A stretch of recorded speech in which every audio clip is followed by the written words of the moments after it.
Soran's not a communist. He's a democratic socialist. Okay. A lot of people like to lump communism and socialism together. They are fundamentally not the same thing. What's the difference? I believe the difference is that socialism generally caters to I think it's a lot less uniform in its just, no, this is what you get, this is what you get, this is what you get. It responds to the actual things that are happening in the world and is able to subsidize needs when things change. But if we reallocated resources to where they actually needed to go, rather than just, and it's not that, capitalism is whatever it's going to be. I agree with a free market, but Soran's not saying that he's going to demolish capitalism.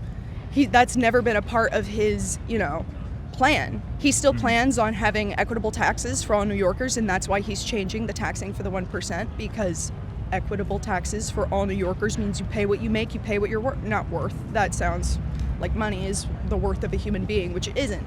And that's what I think the fundamental difference is between capitalism and socialism. Well, between capitalism and socialism, I asked, what's the difference between communism and democratic socialism? Because, for instance, Karl Marx says that the end goal of socialism is communism.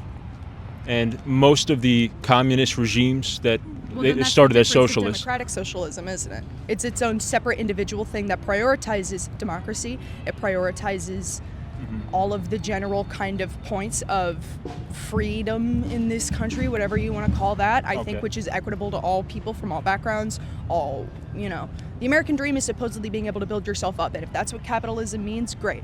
Why are people who are working their asses off still struggling when, there's people who can't even spend the amount of money they have in their lifetime? Well, and it's interesting because I think the populist left and the populist right in this country right now have a lot of the same grievances. A lot of the things that you've said are people that support Trump have said the same things. They're concerned about affordability. They're concerned about the hollowing out of America, offshoring, corporations, chasing profits instead of serving the American people.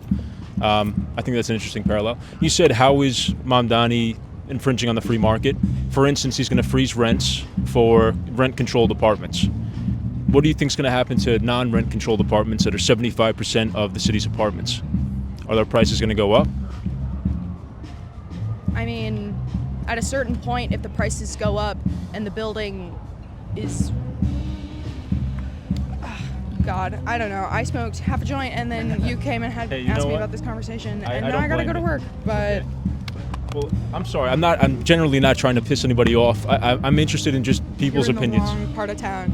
This is like the hippie, educated, stoner artist capital of New York City. So if you're not looking to piss people off, you're not where you want to be right now. I've seen people with mics trying to talk about, and I'm, sorry that I got hostile in this conversation. I just care a lot.